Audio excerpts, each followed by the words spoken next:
Sebelum kita mulai acara, kita awali dengan bacaan basmalah.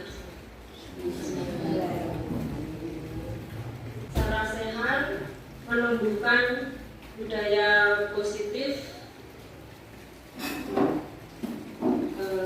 untuk melengkapi salah satu tugas dari PGP ya, calon penggerak angkatan 5, yaitu diseminasi menumbuhkan budaya positif. Judulnya kita akan bahas seperti materinya. Kita santai saja ya. Sebelum kita mulai materi, saya mau ada sedikit permainan dulu. Ya. Nanti petunjuknya begini, nanti saya putarkan lagu. Nanti di depan Pak Kasmin ada hand sanitizer. Nanti diputar Pak.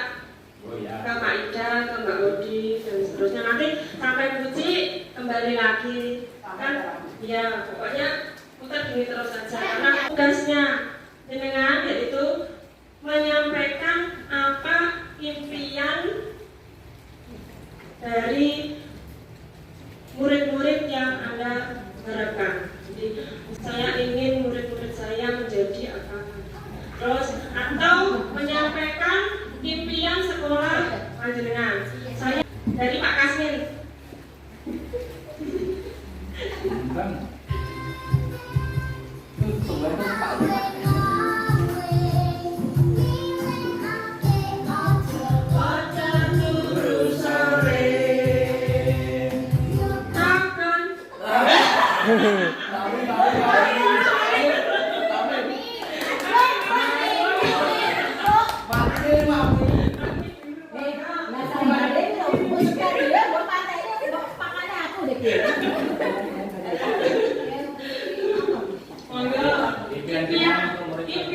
Ya mau dijawab ini ya, ini Bu Betty yang punya impian. Coba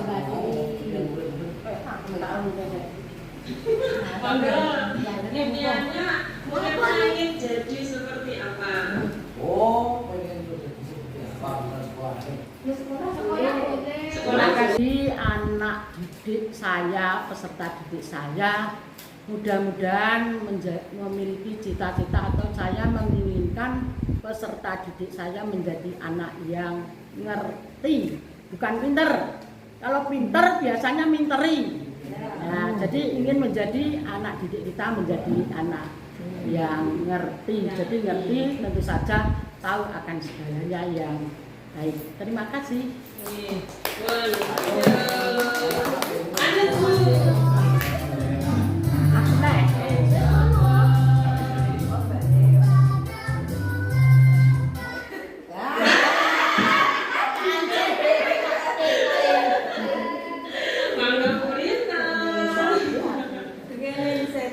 Sanitizer yang beli di tempat saya punya keinginan bahwa saya ingin lebih semangat lagi untuk berangkat lebih pagi kalau berangkat ke sekolah. Terima kasih.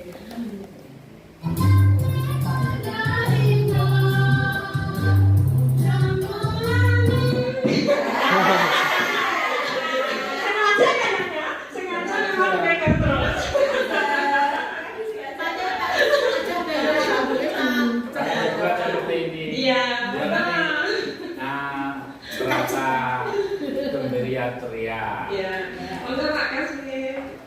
Ya, terima kasih waktu diberikan kepada saya bahwa saya menginginkan sekolah kita SDN Tukulon 2 menjadi sekolah yang lebih mandiri, lebih maju, sekolah yang menekankan kepada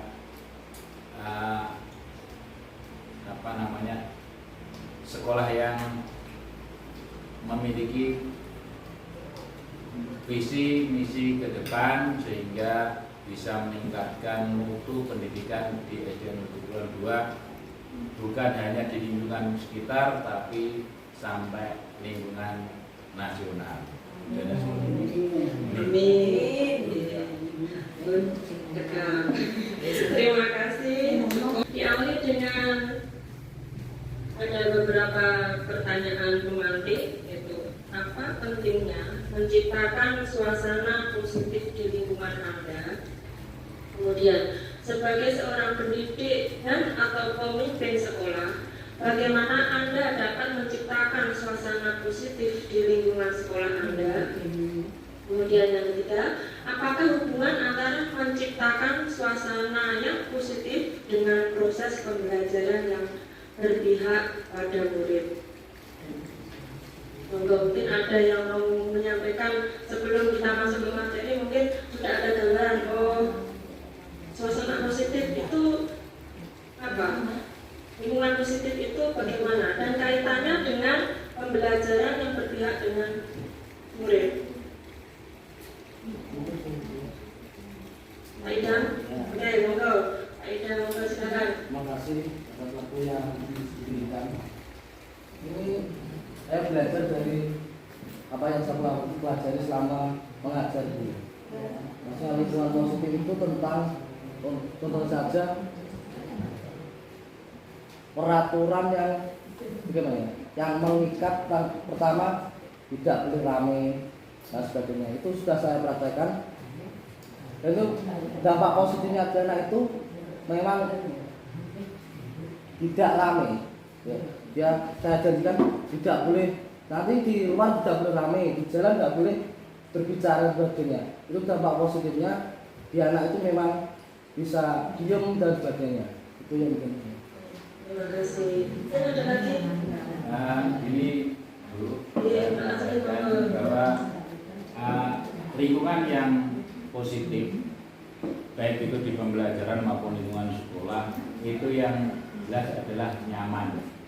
Nah, kalau nyaman itu sudah meliputi aman, indah, asri dan sebagainya. Jadi lingkungan yang nyaman, kalau kita bekerja itu pasti merasa enak, rasan dan lain sebagainya. Nah, jadi tugas kita mau melaksanakan apapun pasti akan dilaksanakan dengan sungguh-sungguh, tanpa misalkan dari seorang guru tanpa ada kepala sekolahnya saja sudah dapat berjalan dengan baik karena sudah nyaman bekerja di lingkungan yang positif tersebut.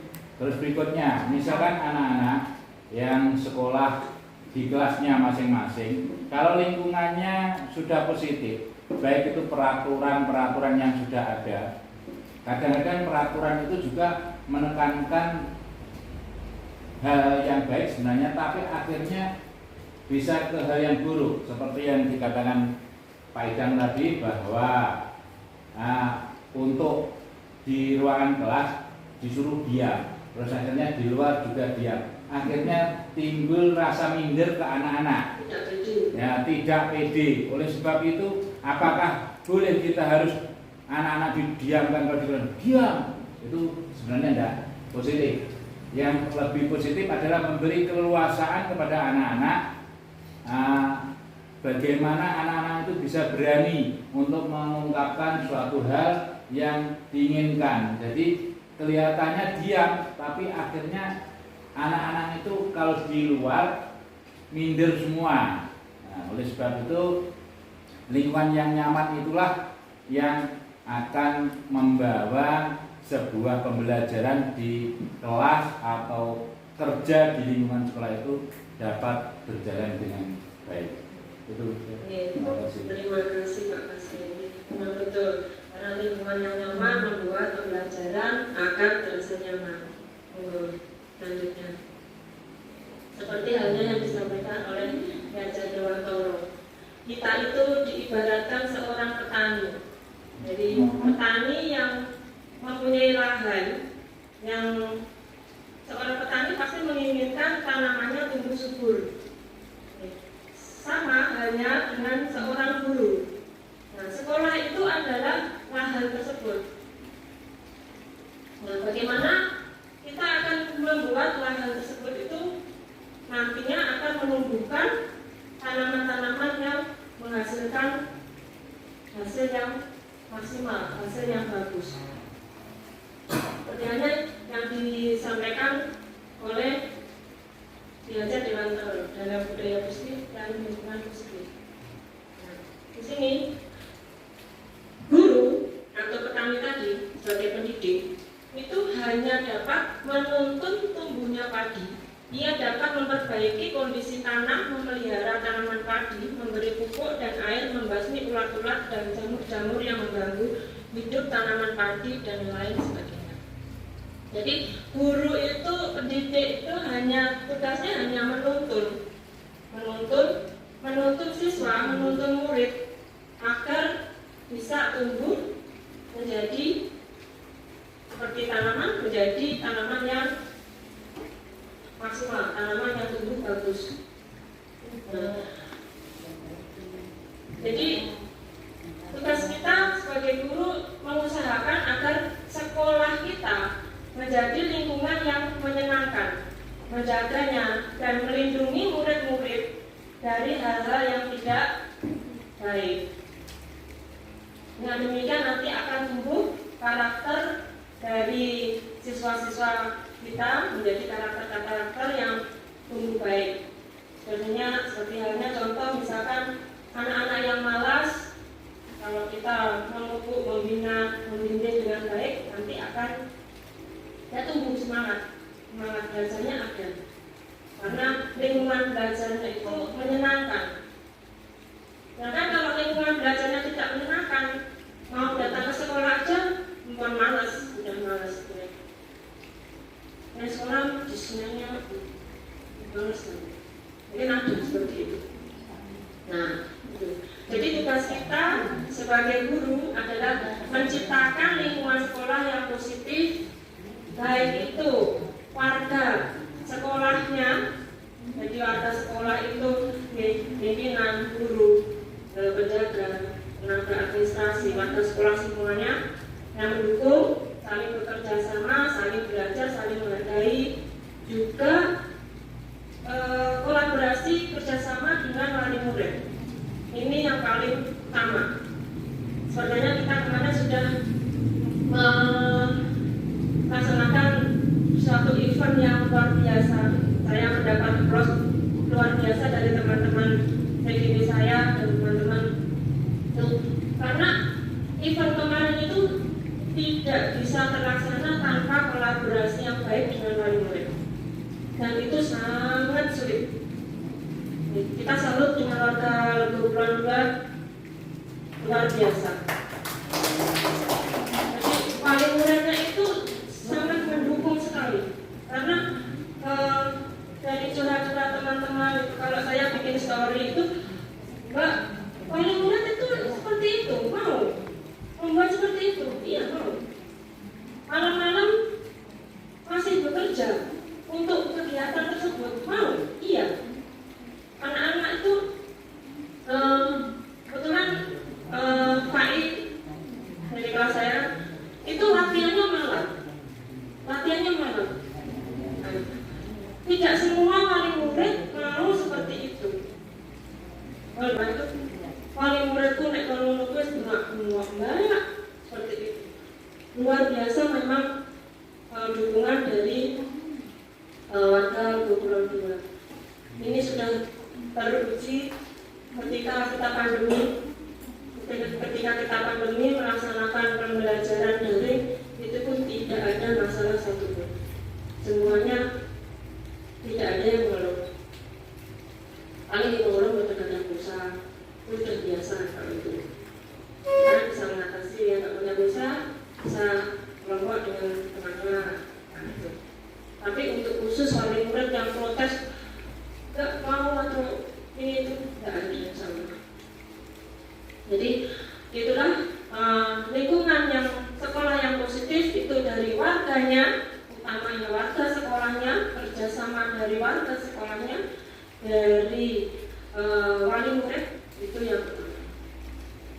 Nah, warga sekolah ini ya, antara guru satu dengan yang lainnya kerjasama dari pimpinannya. Tuh. Selanjutnya,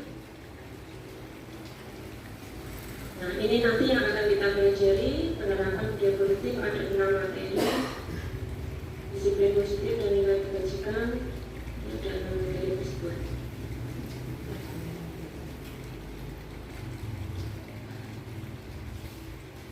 Mungkin ada pertanyaan.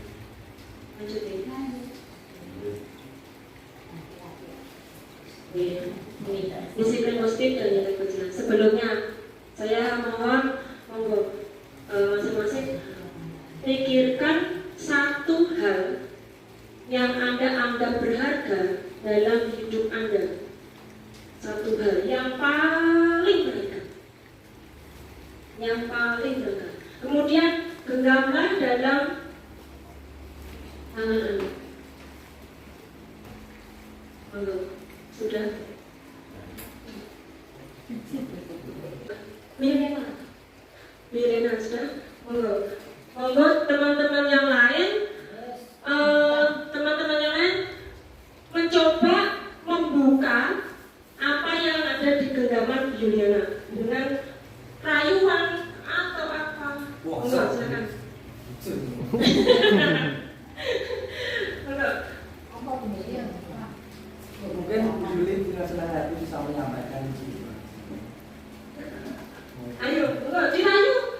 Bu Yuli nanti pulang tak? Kok ini masuk?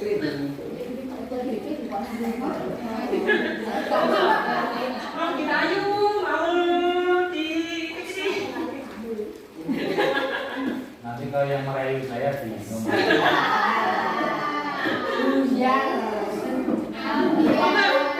Dengan segala cara, dengan silakan supaya Bu Yuli mau membuka genggamannya. Bu Yuli itu tangannya kotor, bukan buka Bu. Tangannya kotor buka Bu. Berarti gagal. Bu, nanti kalau pulang Pak berikan es krim. Nggak bisa, saya tadi dijemput. Nggak bisa. Bu, coba Bu, jenengan yang mencoba.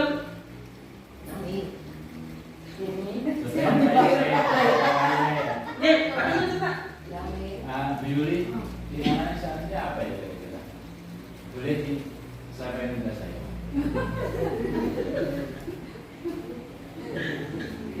Ayo, boleh nggak? Coba. Untuk sementara tidak dulu. Berarti Pak Asep bukan. Enggak, enggak. Tertutup tapi. Belum mulai.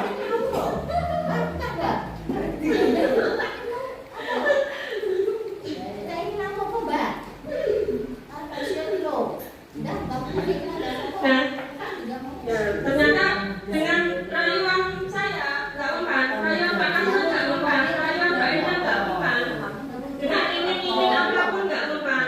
Nah, ini menandakan apa? Menandakan apa? Bu Yuliana mau membuka atau menutup, mempertahankan genggamannya ini adalah tergantung pada Bu Yuliana sendiri. Nah, itulah titik kontrol berada pada diri sendiri. Jadi sesungguhnya diri kita sendirilah yang memegang kontrol apakah kepalan tangan kita ini mau dibuka atau tidak. Ya, karena Sesuai dengan mood Iya. saya bisa buka. belum tentu Bu. Kalau Bu Yuliana nggak pengen membuka, bisa juga nggak. Karena yang titik kontrol memang terletak pada diri sendiri. Tadi ada miskonsepsi tentang kontrol ini, yaitu pertama yaitu ilusi guru mengontrol murid. Jadi tidak bisa guru mengontrol murid itu nggak bisa, karena murid punya kebutuhan keinginan sendiri-sendiri. Tidak bisa kamu harus begini, kamu harus begini, nggak bisa. Kemudian yang kedua, ilusi bahwa kritik dan membuat orang merasa bersalah dapat menguatkan karakter. Ya, karena menggunakan kritik dan rasa bersalah untuk mengontrol murid menuju pada identitas itu adalah sesuatu yang gagal. Guru misalkan menggunakan suara halus untuk menyampaikan pesan-pesannya, untuk mengontrol muridnya. Kalau muridnya tidak minat, tidak akan. Kemudian ilusi bahwa semua penguatan positif, efektif dan bermanfaat, dan ilusi bahwa orang dewasa memiliki hak untuk memaksa. Ini yang sering terjadi ini. Banyak orang dewasa itu merasa percaya diri bahwa mereka itu memiliki tanggung jawab untuk membuat murid-muridnya berbuat hal sesuatu sesuai keinginan kita. Aku gede, aku lebih dewasa. Ya anak kecil. Seperti anak kita ke anak-anak kita sendiri saja.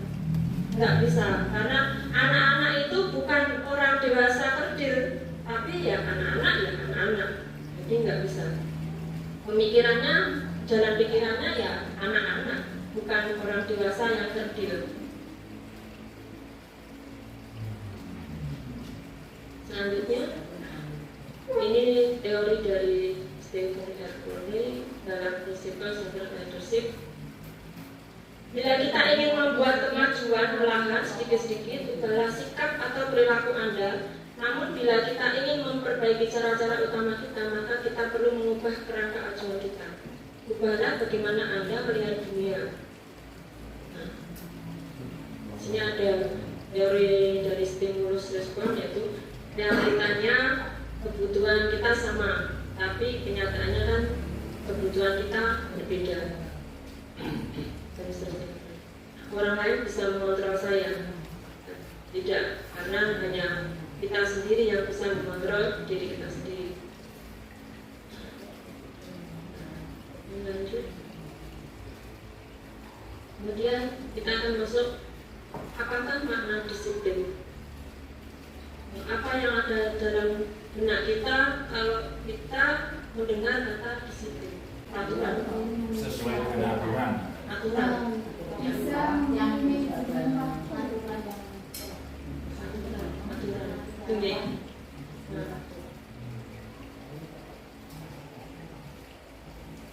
Dari Pak Bapak Pendidikan kita, Ki Hajar Dewantara, menyatakan bahwa ini. Terus yang kedua ini pandangan dari Diana Rosen. Jadi disiplin itu sebenarnya artinya adalah belajar. Disiplin itu artinya sebenarnya adalah belajar.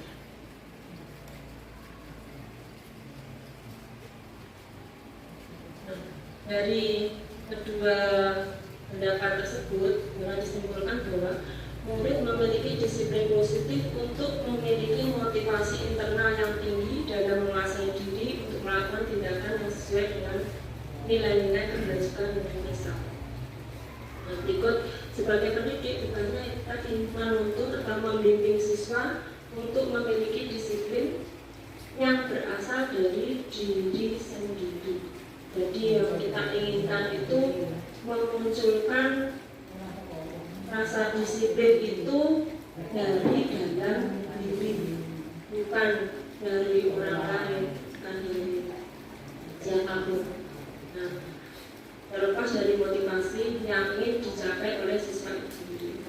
Nah, sedangkan motivasi itu sendiri, motivasi itu yang mendorong kita melakukan sesuatu, itu namanya motivasi. Motivasi itu ada 3 hal. Ini untuk menghindari ketidaknyamanan atau gunung. Motivasi yang pertama itu untuk menghindari hukuman. Ini adalah motivasi eksternal. Jadi misalkan saya kasih contoh aja, anak membuang sampah pada tempatnya. Dia mau membuang sampah di motivasinya dia apa? Karena hukuman, takut dihukum, karena yang buang sembarangan itu dihukum. Nah itu motivasi pertama, karena takut hukuman. Atau kita menggunakan helm, itu aja yang pertama. Kita menggunakan helm itu sebenarnya untuk apa? Pikiran dari tangkap untuk keamanan. Aku udah kok makasih dan makanya helm. Tangkap polisi. Kalau di jalan biasa biasanya nggak mau Nah itu, nah karena ini ketidaknyamanan atau hukuman. Ini yang kedua, karena imbalan atau penghargaan dari orang lain. Kalau melakukan itu karena ada penghargaan atau imbalan dari orang lain, nah itu masih termasuk eksternal, karena belum dari diri. Nah yang ketiga ini, untuk menjadi orang yang mereka inginkan dan menghargai diri sendiri, nilai-nilai yang mereka percaya ini yang kita harapkan. Jadi kita menggunakan helm itu ya karena kita butuh, bukan karena enak polisi, bukan karena penghargaan orang lain, atau ya karena kesadaran memang saya butuh harus pakai helm. Begitu. Hukuman itu bersifat terencana, bersifat satu arah dari pihak guru yang memberikan, dan murid hanya menerima suatu hukuman tanpa melalui suatu kesepakatan pengarahan dari pihak guru, baik sebelum atau sesudahnya. Uang Indonesia. Nek gak faktor eksternal, Ya, hukuman. Apa ya? Kalau tidak mengumpulkan tugas, hukum. Kalau saya dulu waktu SMP itu tidak mengerjakan tugas, dihukum suruh membuat soal banyak. Ya, itu hukuman. Yang kedua yaitu konsekuensi. Beda. Kalau konsekuensi itu sudah terencana dan disepakati dan disetujui antara murid dan guru.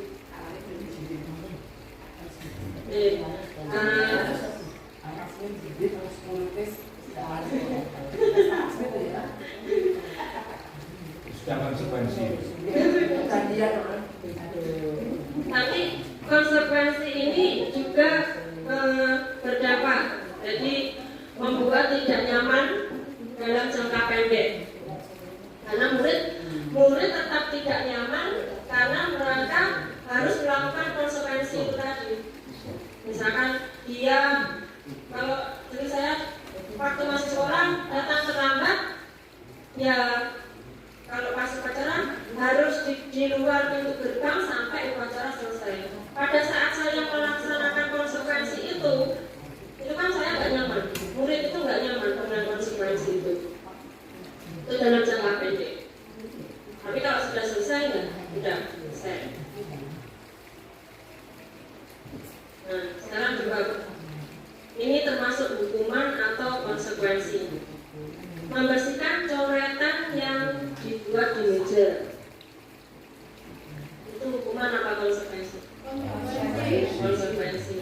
Terus yang kedua, murid diminta push up 15 kali karena tidak menggunakan masker, hukuman.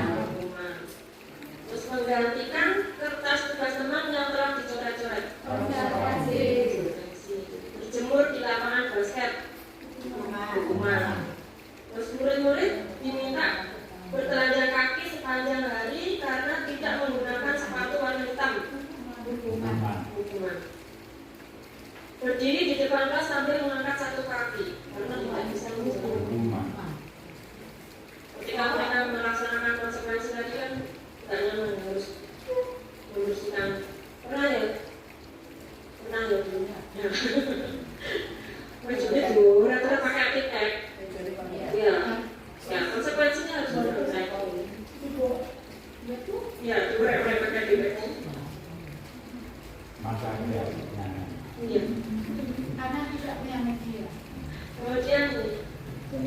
penghargaan. Kemarin kita membahas penghargaan ini ketika mengerjakan selinjan ya Bu Mami. Penghargaan itu boleh atau tidak sebenarnya? Tidak boleh. Nah, saya katakan tidak boleh. Ini alasannya. Karena ini akan menghancurkan potensi pembelajaran yang sesungguhnya. Karena apa? Nanti ketika dia akan tergantung sama penghargaan. Ya, dengan penghargaan dia nggak mau menjalankan. Aku bapaknya kudu ngenteni penghargaan saya. Ya. Nah, ketika nanti anak-anak itu nggak ada penghargaan, dia sudah berharap-harap oleh penghargaan, tapi ternyata nggak ada penghargaan. Nah, anak-anak akan kecewa. Anak-anak akan kecewa karena tidak mendapat penghargaan. Sebagai motivasi. Penghargaan bisa juga sebagai motivasi, Mbak.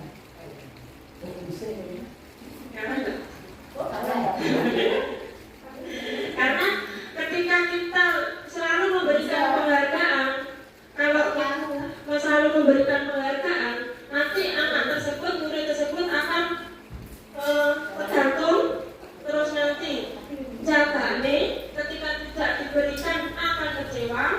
Terus ketika kita memberikan penghargaan itu kepada murid yang lain, nanti anak ini akan merasa iri. Ya, nanti dia akan mempunyai rasa iri, terus sakit hati sama si murid yang diberi penghargaan. Ya. Ya. Loh, itu tidak terjadi pada murid saja loh Bu. Ya, di lingkungan kerja ya seperti itu. Misalkan Pak Kasmi ini memberikan penghargaan, sering memberikan penghargaan pada Bu Rani. Bu Rani beri penghargaan.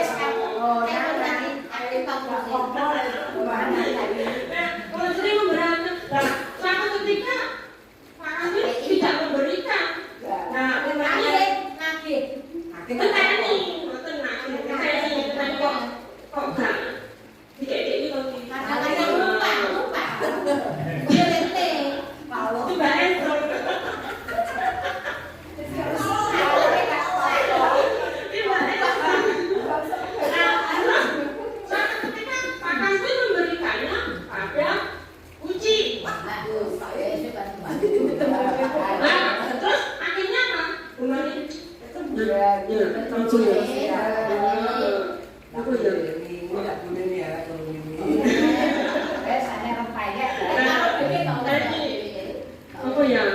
akhirnya kan jadi timbul macam-macam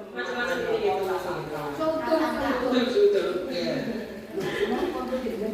Nah, itu kan efek dari memberikan penghargaan yang sebenarnya. Nah, dari penghargaan atau hukuman itu tadi adalah sesuatu yang pernah kita lakukan sebelumnya untuk mengendalikan orang, adalah usaha untuk mengendalikan murid. Kita menghukum itu usaha guru untuk mengendalikan murid. Memberi penghargaan adalah sebuah usaha guru juga untuk mengendalikan murid. Nah, itu dalam hal ini tidak dibetulkan. Nah, yang seharusnya bagaimana? Ini restitusi. Restitusi itu adalah pendekatan untuk menciptakan disiplin positif. Apa yang Anda lakukan dengan salah satu murid Anda yang sering datang terlambat?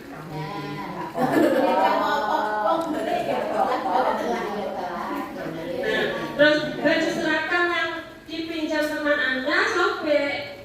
Nah, apakah Anda akan meminta teman Anda menggantinya? Cocok kan? Ini.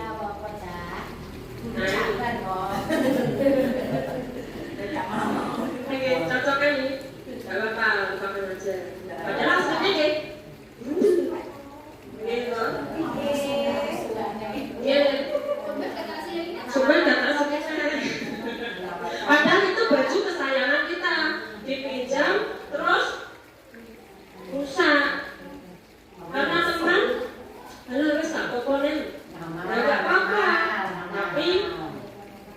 di sini tuh tetap boten pena, boten nyaman. Kok yakin?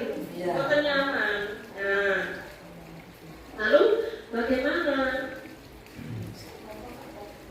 Restitusi adalah proses menciptakan kondisi bagi murid untuk memperbaiki kesalahan mereka sehingga mereka bisa kembali pada kelompok mereka dengan karakter yang lebih kuat. Restitusi juga adalah proses kolaboratif yang mengajarkan murid untuk mencari solusi untuk masalah dan membantu murid berpikir tentang orang seperti apa yang mereka inginkan dan bagaimana mereka harus memperlakukan orang. Jadi restitusi ini membantu murid menjadi lebih memiliki tujuan, disiplin positif dan memulihkan dirinya setelah berbuat salah.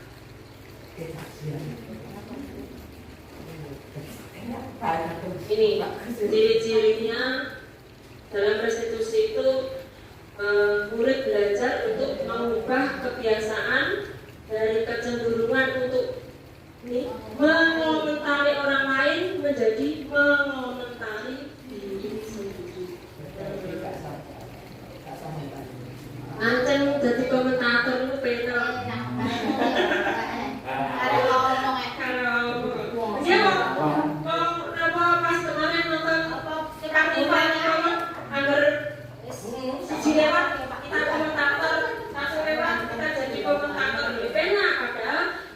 Menjalani itu abot, angel, kesel, itulah mengomentari. Jadi murid-murid ini kita ajari untuk mengomentari diri sendiri sebelum mengomentari orang lain. Restitusi bukan untuk menebus kesalahan, namun untuk belajar dari kesalahan. Jadi guru itu tidak mengarahkan muridnya untuk menebus kesalahannya, tapi murid akan mencari solusinya sendiri atas kesalahannya. Jadi akan merasa kalau kita beri hukuman, dia akan merasa selesai dengan hukumannya itu. Nah, sebagai hukum, nanti besok pasti gitu lagi. Ya, pasti gitu lagi. Kalau kita memberikan hukuman, besok gitu lagi, nanti gitu lagi. Bahkan mungkin ada perasaan dendam, ada perasaan yang untuk membalas dalam waktu jangka panjang. Anak itu nggak nyaman dengan diberi hukuman, tidak nyaman. Meskipun kalau dalam keseharian ketika terhukum ya dia baik-baik aja, tapi tidak demikian dengan psikisnya. Kemudian restitusi memperbaiki hubungan, ini menciptakan kondisi siswa untuk bersikap jujur pada dirinya sendiri dan bisa mengevaluasi dampak dari apa yang sudah dia lakukan. Kemudian restitusi adalah tawaran, bukan paksaan. Restitusi menuntun untuk melihat ke dalam diri, dan restitusi mencari kebutuhan dasar yang mendasari tindakan. Ini nanti berkaitan dengan 5 kebutuhan dasar manusia. Kemudian restitusi itu fokus pada karakter, bukan tindakan. Jadi memperbaiki karakter anak, bukan tindakannya anak. Restitusi fokus pada solusi dan menguatkan, terus mengembalikan murid yang berbuat salah pada kelompoknya.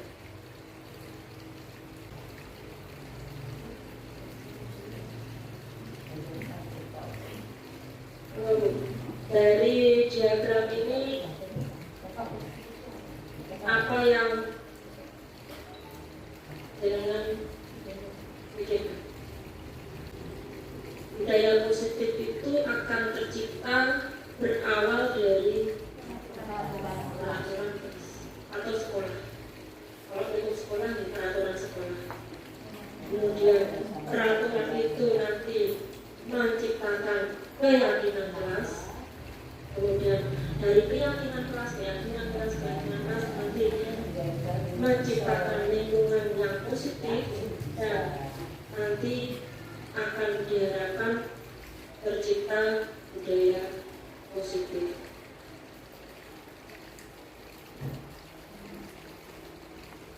Nah, sekarang mengapa kok keyakinan kelas, tidak peraturan kelas saja? Kenapa adanya keyakinan kelas penting untuk terbentuknya budaya positif?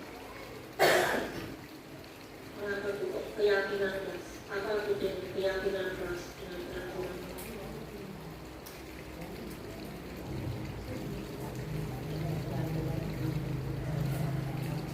Kalau keyakinan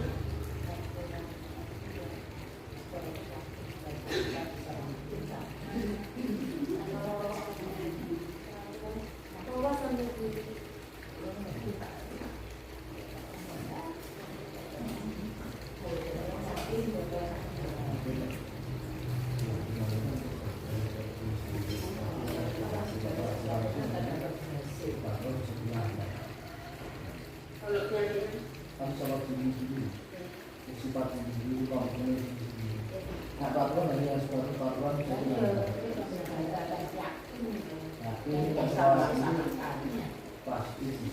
pasti bisa. Jadi sudah saya contohkan dengan adanya semua pengendara kendaraan harus menggunakan helm. Terus yang kedua, kita harus menggunakan masker. Nah, mengapa kok kita harus menggunakan helm? Mengapa kita harus menggunakan masker? Untuk apa?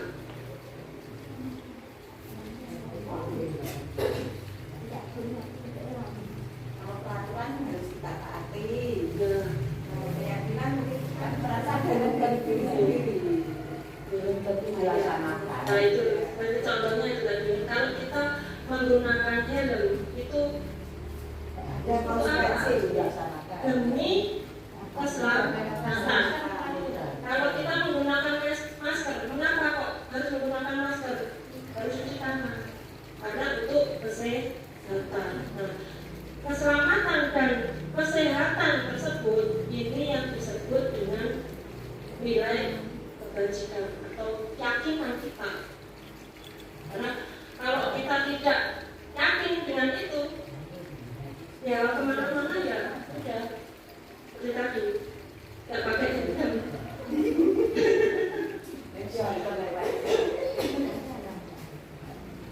Nggak pakai helm. Karena apa? Secara itu padahal kan untuk keselamatan kita. Karena apa? Takdir Allah itu kan bisa terjadi di mana saja. Nah, kita kan menjaga keselamatan itu. Sebenarnya peraturan di balik peraturan-peraturan yang dibuat oleh yang berkepentingan itu, yang punya kebijakan itu, ada nilai-nilai kebajikan yang diterapkan. Mungkin kita saja yang tidak menyadari akan nilai-nilai yang dimaksud tersebut. Biar aturan ini lampu merah ini ojo bablas, lampu merah ojo diterak. Masih aja ada yang narak.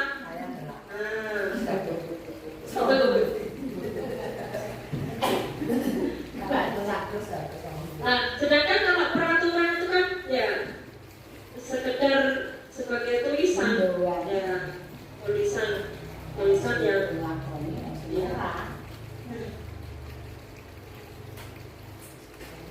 Nah ini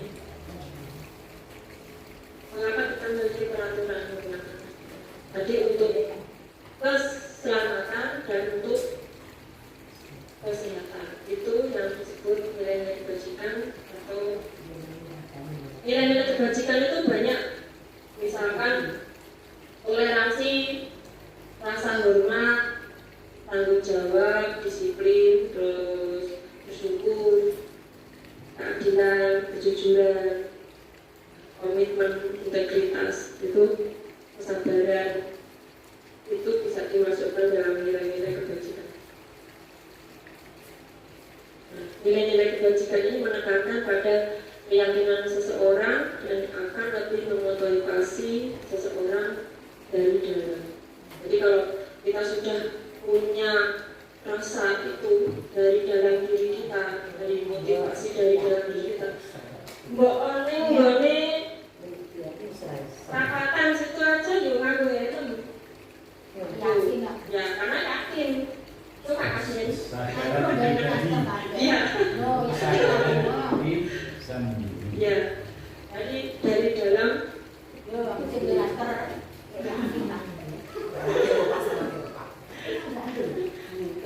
seperti halnya ini Bu Mami,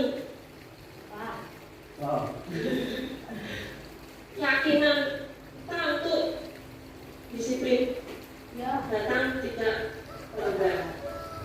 Kamu masih semua? Saya keyakinan Nah itu keyakinan, yakin. Jadi membina pacar apa tadi? Ya. Saya sampai nanti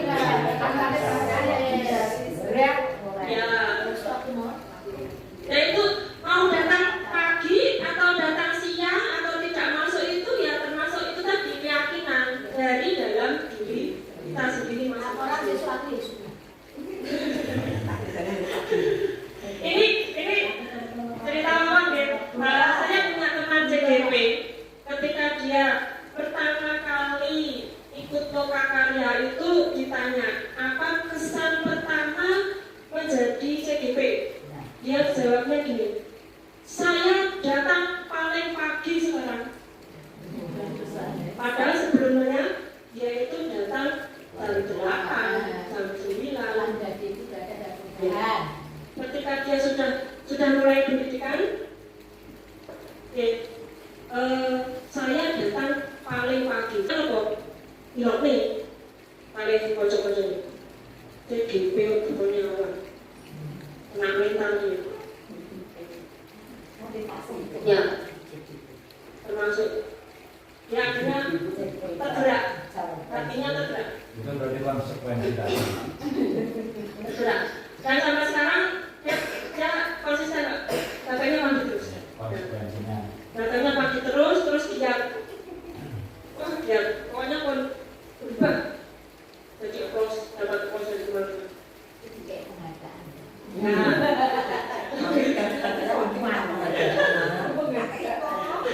kata mengerti.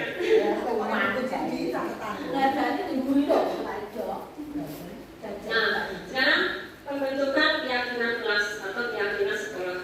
Nah, keyakinan kelas itu bersifat lebih abstrak daripada peraturan. Keyakinan kelas berupa pernyataan-pernyataan universal. Pernyataan keyakinan kelas senantiasa dibuat dalam bentuk positif dan keyakinan kelas sebenarnya tidak terlalu banyak sehingga mudah diingat dan dipahami oleh warga kelas atau warga sekolah. Keyakinan kelas sebaiknya sesuatu yang dapat diterapkan di lingkungan tersebut.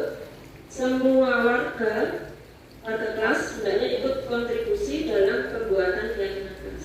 Bersedia meninjau kembali keyakinan kelas dari waktu ke waktu. Ini keyakinan kelas itu contoh keyakinan kelas saya. Nah itu cinta lingkungan, cinta sesama, cinta kesopanan dan keindahan, cinta kerapian dan keindahan, cinta kedisiplinan. Cinta lingkungan itu banyak yang masuk di dalamnya situ banyak. Ya, membuang sampah pada tempatnya itu termasuk nanti cinta lingkungan. Terus menyiram bunga, merawat tanaman itu juga masuknya ke cinta lingkungan. Terus cinta sesama itu bekerja sama dengan temannya, jadi abstrak. Jadi kalimatnya yang dibuat itu abstrak, mencakup banyak hal jadi satu. Itu membuatnya juga bersama anak-anak belajar untuk membuat keyakinan kelas. Kalau kelas saya ya sama ibunya, karena anak-anak sendiri sama lingkungan. Kalau kelas rendah, kalau kelas tinggi mungkin sudah bisa diajak berdiskusi, mungkin bisa dengan murid saja. Nah, ini Bu, misalkan dilarang mengganggu orang lain. Ini termasuk nilai kebajikan. Dilarang mengganggu orang lain. Itu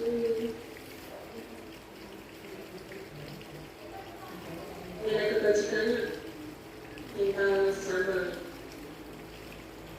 Terus hadir sekolah 15 menit sebelum pembelajaran dimulai.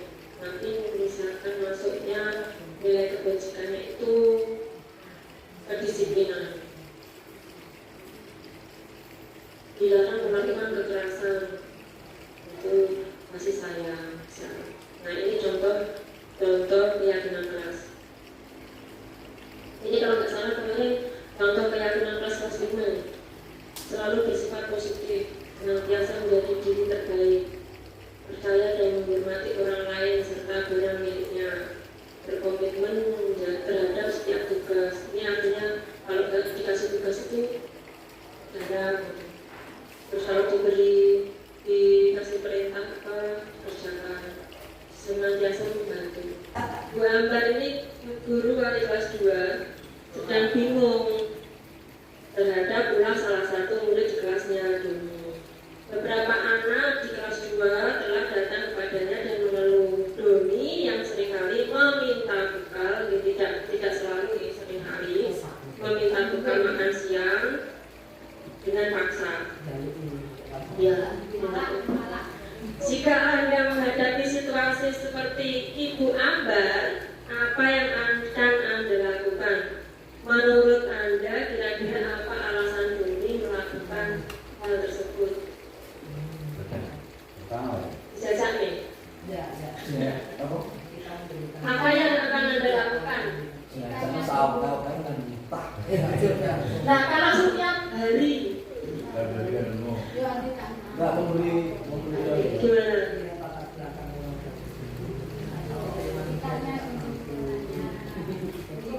Orang tua tak kurang perhatian.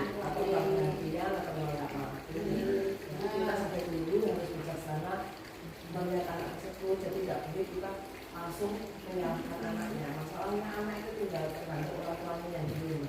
Kalau dia memang nggak tahu, kan nggak ada yang dibawa, misalnya kambingnya atau memang perhatian orang tuanya kurang. Jadi kita menanamkan akan yang lain. Kalau satu hari baru misalnya kita harus memberi sedikit-sedikit. Jadi kita menanamkan anak biar punya rasa dengan berbagi. Ya berbagi itu kalau bisa satu hari berbagi. Nah berkurang itu kan kalau terus kita panggil orang tuanya. Maka kita melibatkan orang tua karena anak pada dasarnya tidak salah. Itu tinggal orang tua yang di rumah. Kita jangan menyalahkan anak kalau nggak berkal. Ya, kalau ada yang dibawa, yang kedua memang ada yang tidak perhatian. Jadi orang tuanya dipanggil, kenapa nggak sampai nggak bangga, apa yang nanti kita akan tahu dengan media. Itu dari segi guru ya. Ini terus yang kedua, alasan Doni melakukan hal itu kira-kira apa? Ya, kalau saya juga begini Bu, punya pemikiran begini. Doni mungkin dia ingin di makanannya di bawah anaknya itu mungkin kadang dia belum tambah. Kadang-kadang namanya anak ya, kalau itu kan tahunya miring kan tetangganya ada yang bawa buah atau dia ya pengen mungkin terus namanya anak kecil ya kelas 2 kan ya masih kecil pengen ngomongnya aja kadang pengen kok ini jeruk satu saya pengen juga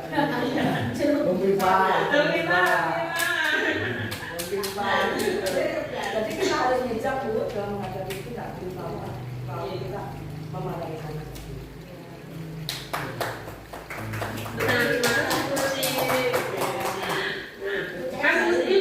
Kasus Bu Ambar dan Doni ini nanti berhubungan dengan materi berikutnya, yaitu kebutuhan dasar manusia.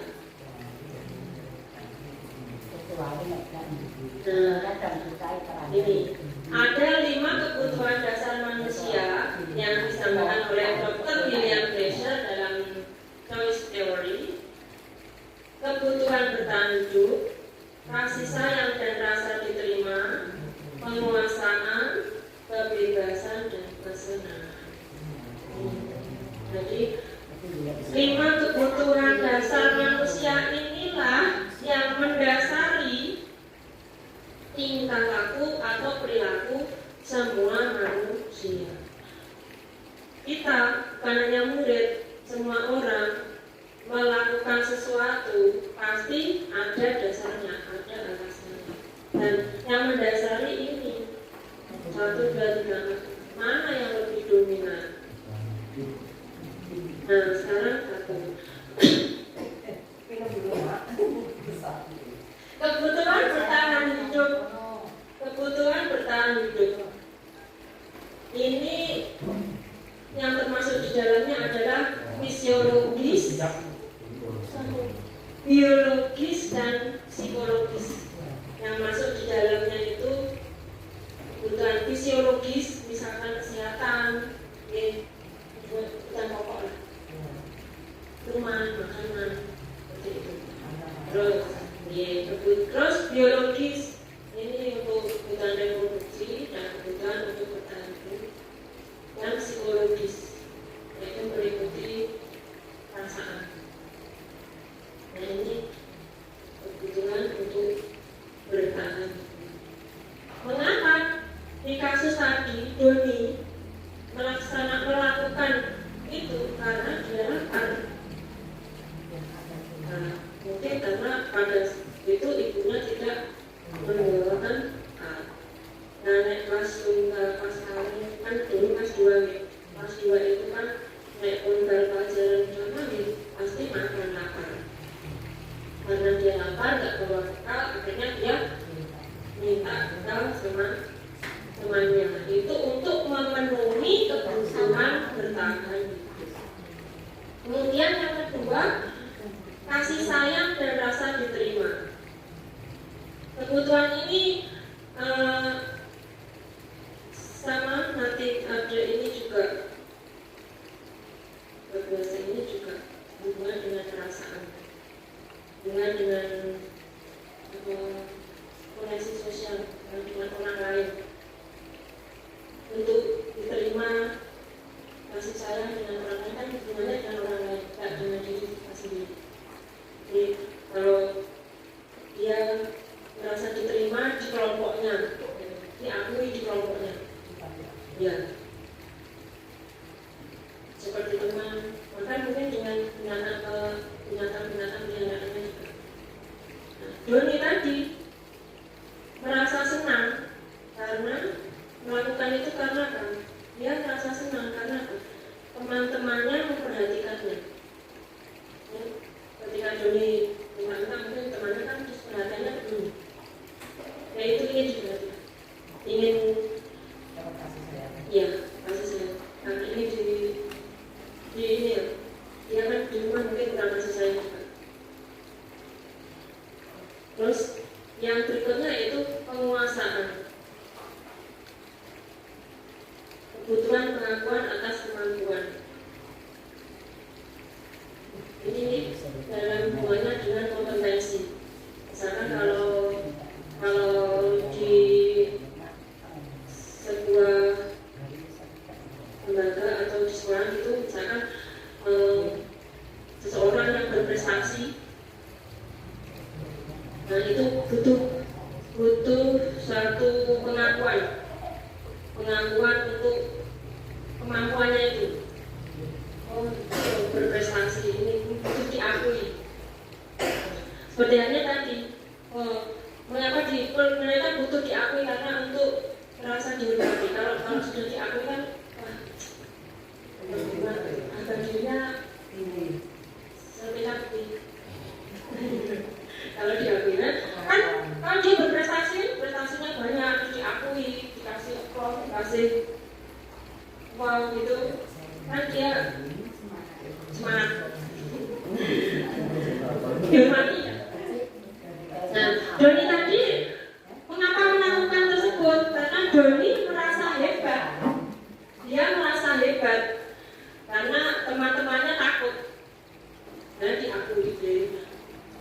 dengan mungkin dia mintanya dengan kasar, dengan minta atau apa. Nah, teman-temannya kan takut. Karena kalau sering kali meminta itu kan berarti sudah bukan karena karena memang dia memang jahil. Bisa. Nah, kalau seperti Aurel itu, Tante Juliana itu, masuk yang mana dulu? Juliana itu kasih sayang. Ya, dia kasih sayang. Amel yang buat juga. Ya, Amel itu juga kasih sayang. Kasih sayang masuk, ya kebebasan ini juga masuk, kesenangan juga masuk. Terus yang berikutnya kebebasan. Nah, kebebasan ini berhubungan dengan sebuah pilihan, karena dia pengen mencoba-coba, pengen hal baru, pengen nyoba ini. Coba Itu kebebasan aku. berhasil ulang lagi. Ya. Karena apa? Doni mengapa melakukan itu? Karena Doni bosan dengan bekal yang dibawakan ibunya. Nah, makanya saya tuh sering kalau datang suka lihat anak-anak ini. Iki bocah main dan dino mie telur itu setiap hari. Bisa saja nanti suatu saat temannya ada yang membawa yang aneh, itu pengen. Nah, itu bolehlah kalau sehari 2 hari. Tapi kalau terus kan tidak bagus. Jadi makanya sering tak lihat itu anak-anak bawanya apa itu.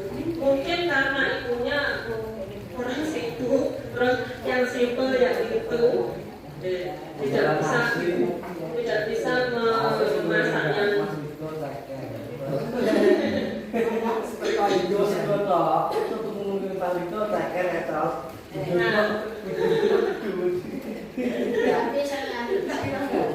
Aku pengen ini, aku praktek itu yang kebebasan.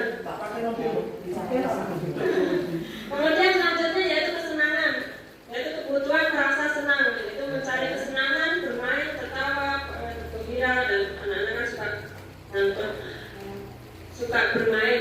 Misalkan kalau anak-anak itu senang terhadap sesuatu, pasti dia akan mengulanginya lagi. Nah, Doni tadi juga senang melihat teman-temannya itu takut, itu dia senang, makanya besok lagi baliknya macamku dia. Karena apa? Doni ini orangnya memang iseng.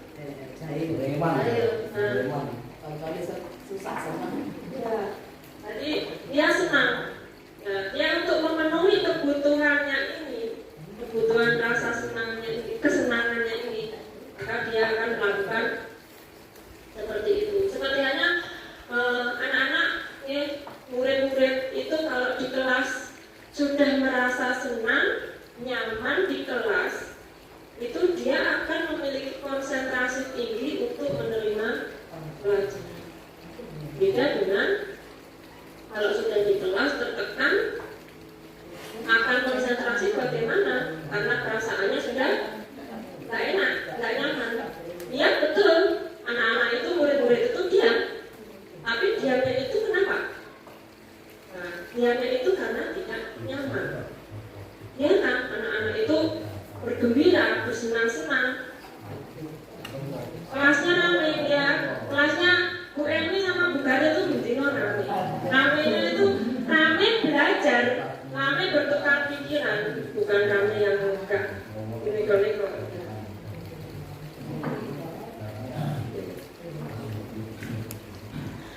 Jadi konsep 5 kebutuhan dasar ini tidak hanya untuk murid saja, tapi juga untuk orang dewasa.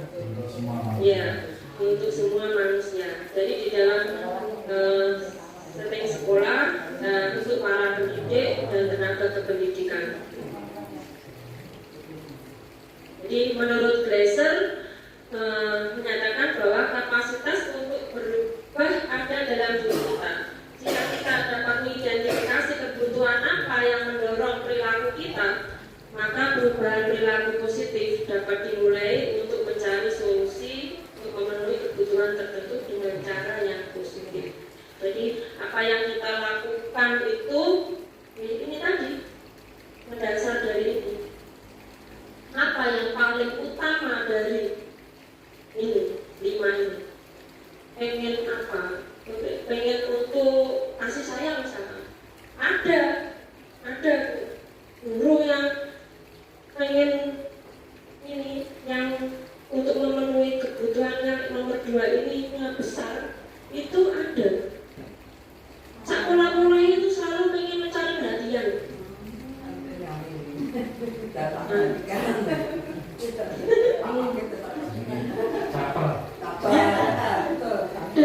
Ada itu ada saya punya teman itu jauh sana itu Ada dia cari gitu.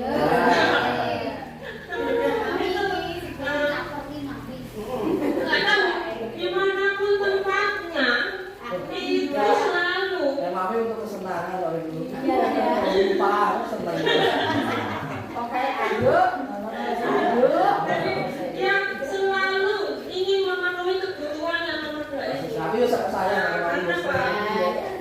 Kurang kasih sayang, dia ingin mencari perhatian, dia mencari perhatian dari teman-temannya, dari pimpinannya, dari siapa saja yang ada di sekitarnya.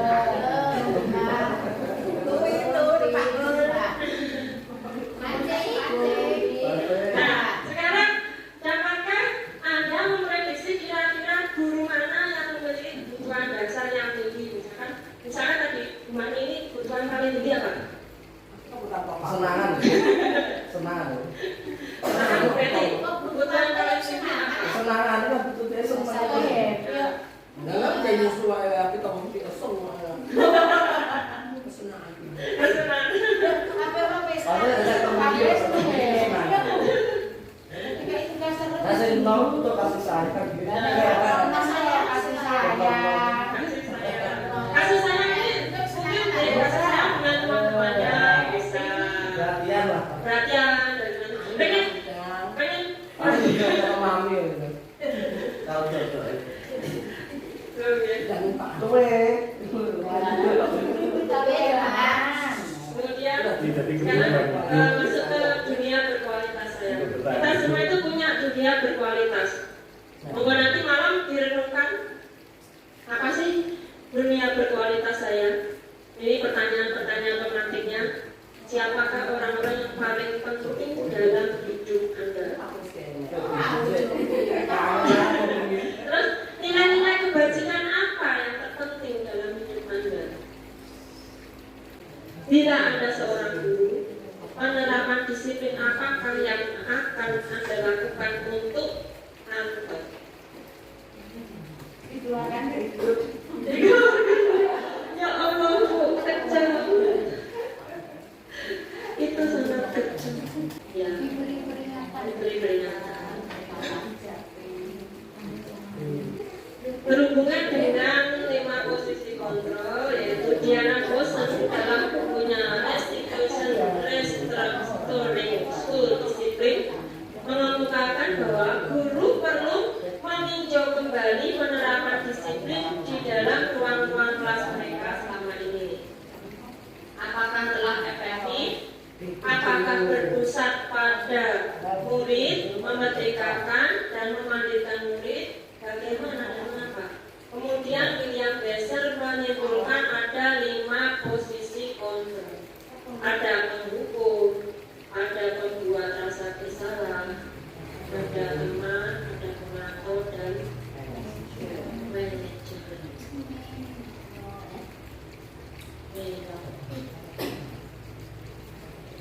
Ini sebagai penghukum, guru sebagai penghukum.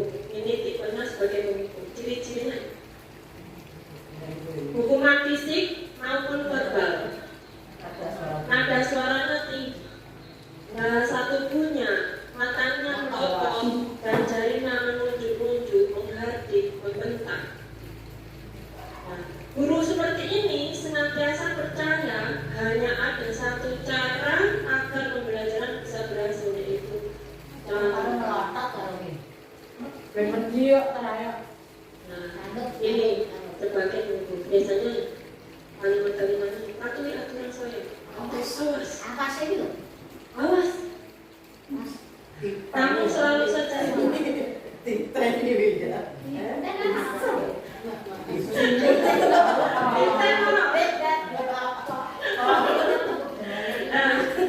apa sih hasil dari penghukum? Kemungkinan muridnya marah dan mendendam atau bersifat agresif. Jadi ini kemungkinan muridnya ini Malah kalau badan kemungkinan murid marah dan mendendam atau bersifat agresif. Ini ya agresif malah ini malah muridnya itu marah tapi timpet. Lipat bertutup. Nyapa, mereka nyapa. Kalau seperti itu tinggal kita mengolah cara bagaimana cara kita untuk memberi istilahnya peraturan yang dibuat oleh seorang guru maupun siswa, sehingga peraturan itu memang betul-betul jadi keyakinan apa yang sudah dikatakan tadi, keyakinan kelas misalkan. Nah, dengan adanya peraturan akan timbul keyakinan yang akan menuju hal-hal yang lebih baik. Jadi tanpa hukuman saja, insya Allah tidak akan berjalan kalau sudah ada keyakinan yang ada pada diri anak tersebut. Istilah lainnya kesadaran diri, baik itu di lingkup kelas, sekolah, atau di rumah tangga saja. Di rumah tangga saja kalau kesadaran diri masing-masing keluarga, masing-masing anggota, baik anak, orang tua, tahu tentang apa ya sebenarnya aturan keluarga, insya Allah akan timbul keyakinan yang sangat kuat.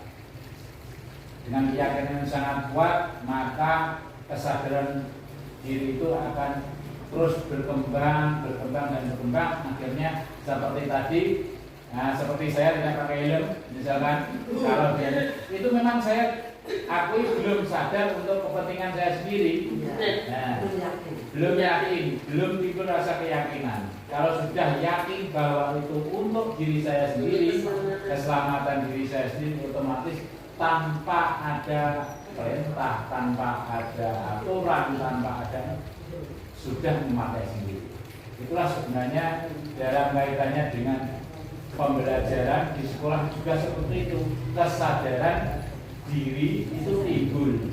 Nah, untuk itu perlu motivasi. Tadi ada katanya motivasi, ada penghargaan. Penghargaan itu juga kita tinggal melihat bagaimana untuk baiknya dikasih penghargaan enggak. Karena kalau dikasih penghargaan itu dikasihkan terus menerus akan timbul rasa kalau tidak seperti tadi, terus mengharap saja, ya, mengharap penghargaan terus. Nah, tanpa aku gak ini penghargaan, aku gak melu dan sebagainya.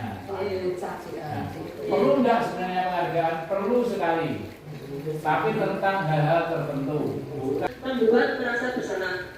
Guru akan bersuara lebih dahulu. Membuat rasa bersalah akan menggunakan keheningan yang membuat orang lain merasa tidak nyaman, bersalah, atau rendah diri. Misalkan, itu sangat kecewa sekali dengan kamu. Kenapa kamu melakukan hal tersebut?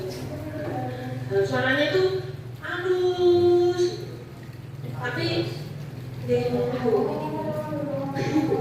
Terus gimana coba kalau orang kamu tahu kamu berbuat begini? Halus, tapi dan itu tujuannya untuk membuat si anak ini merasa bersalah. Pengharapannya kalau dia sudah merasa bersalah, dia akan berubah, dia akan memperbaiki kesalahan itu. Hasilnya apa? Murid akan murid akan merasa bersalah. Bersalah telah mengecewakan, merasa gagal. Murid akan menahan perasaannya dan tertekan. Nah, ini dampaknya.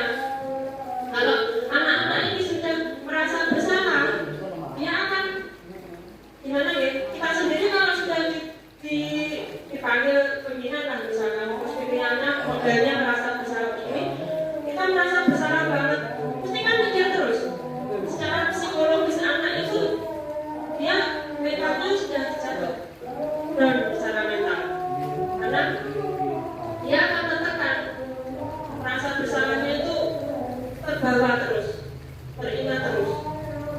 Nah, ini yang secara psikologis yang tidak bagus. Meskipun dia nanti akan memperbaiki, tapi dia akan merasa bersalahnya itu akan terus berlanjut. Nah, sekarang yang berikutnya yaitu sebagai teman. Sebagai teman tidak akan menyakiti murid, tetap berupaya mengontrol murid melalui persuasi dan menggunakan hubungan baik dan humor untuk memperbaiki seseorang ramah akrab sehingga jadi hubungannya itu dia kayak murid lah, kayak konco lah. Guru sama murid itu kayak konco. Ya sudah, tidak apa-apa, nanti ibu bantu bereskan. Nah, hasilnya apa? Ya, tidak baik, tidak bagus juga kalau terus-terusan seperti itu. Nah, murid akan merasa senang dan akrab dengan guru, dan murid menjadi tergantung pada guru. Nanti dia akan apa-apa gune, tergantung, jadi ketergantungan. Kalau seperti itu terus ya, kurang pas. Kemudian memantau berdasarkan pada peraturan-peraturan dan konsekuensi. Jadi kalau memantau ini lebih ke disiplinnya lebih kuat, karena dia menghubungkan dengan peraturan dan konsekuensi. Suaranya datar, bahasa tubuhnya formal. Peraturannya apa? Apa yang telah kamu lakukan? Sanksi dan konsekuensinya apa? Jadi dia lebih ke disiplin formal. Kemudian hasilnya murid memahami konsekuensi yang harus dijalankan karena telah melanggar. Murid tetap tidak nyaman karena harus menjalani konsekuensi. Nah, pada dasarnya kita itu cenderung ke ini ya. Kalau saya pribadi cenderung ke ini juga ini. Saat ini dari kemarin sebelum mengerti teori itu ini dan ini. Tapi kemarin pada waktu pendidikan saya tanyakan, kalau kita yang ideal ini sudah saya sampaikan dulu, yang ideal itu manajer. Guru berbuat sesuatu bersama dengan murid, mempersilahkan murid mempertanggungjawabkan perilakunya, mendukung murid agar dapat menemukan solusi atas permasalahannya sendiri. Jadi kira-kira bagaimana kamu akan memperbaiki masalah ini? Nah, di sini hasilnya murid akan bertanggung jawab untuk mencari jalan keluar permasalahannya tentu dengan benar. Jadi ketika idenya ini, tapi kalau ini melihat situasi juga, kalau ini tidak bisa dilaksanakan, kita tetap akan kembali ke sini. Ketika ini tidak bisa diterapkan, kita bisa kembali ke sini. Kan bisa saja, misalkan kasusnya itu terlalu mirip. Kalau SD ya, kasusnya paling saja nakali di macam-macam itu. Kasusnya anak-anak SMP, SMA, SMK itu kan kasusnya bolosan, kompleks lah, banyak sekali. Nah itu kalau kita selesaikan dengan ini tidak mampu, kita tetap akan kembali ke sini. Untuk merangkul anak ini kan ini ke sini. Bagaimana merangkul anak? Kita dekati dulu. Nah, nanti kalau sudah dekat masuk ke sini. Baru masuk ke sini lebih mudah seperti itu. Anak lebih dekat dengan kita. Tapi kita tidak melepaskan ini. Bagaimana melakukannya? Bagaimana cara melakukannya? Menghargai diri sendiri dan orang lain mungkin ya Bu. Setuju. Jadi, apakah Nara meyakini prinsip saling menghormati tersebut? Iya Bu, saya meyakininya. Apakah kamu bersedia memperbaiki masalah keterlambatan ini? Bersedia Bu. Bagaimana kamu akan perbaiki masalah keterlambatan ini? Saya akan coba untuk tidak lupa menyetel alat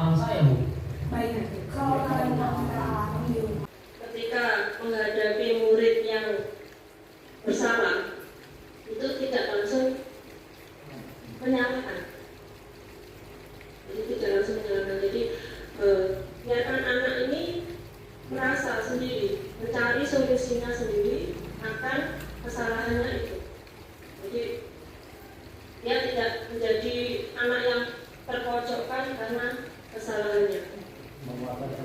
Ya, menguatkan identitas tadi. Nah, ini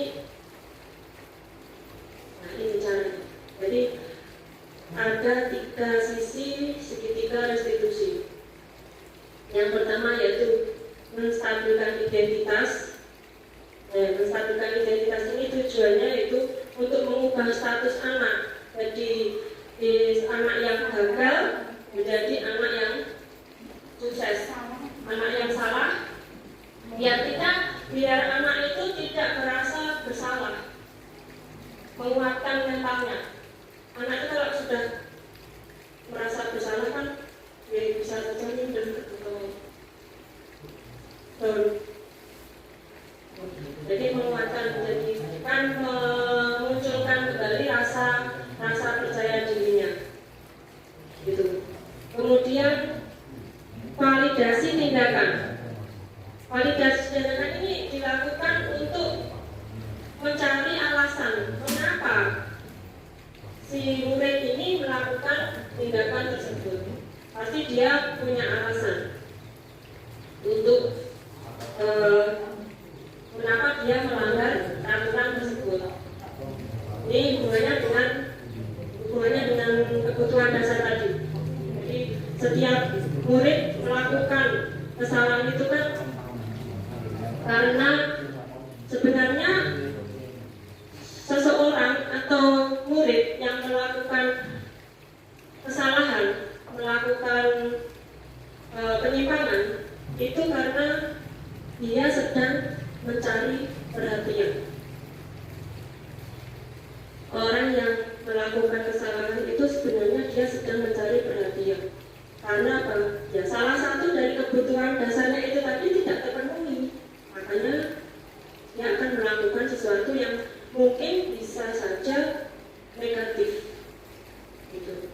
Karena untuk memenuhi kebutuhannya tadi itu. Kalau yang dilakukannya positif sih tidak masalah, tapi kalau yang dilakukannya negatif itu yang menjadi masalah.